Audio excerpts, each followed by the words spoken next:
Վիրավորված մարդը ինքը խմում է թույնը, բայց սպասում է, որ դիմացինը մեռնի։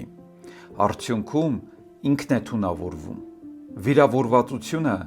հոգևոր կամ էմոցիոնալ ցավ չէ միայն։ Դա իրական ֆիզիկական վնաս է հասցնում մեր ուղեղին, մեր սրտին և մեր իմունային համակարգին։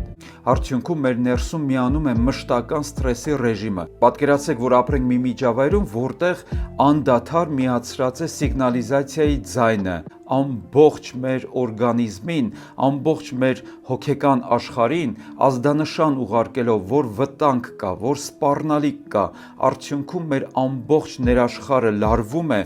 Սա ամենևին օգուտ չէ մեր օրգանիզմի համար և ոչ էլ մեր հոգեբանության համար, այլ անընդհատ ստիպում է, որ մենք ապրենք լարված միջավայրում։ Ահա թե որքան վտանգ է ներկայացնում հարատև ապրելը վիրավորվածության մեջ։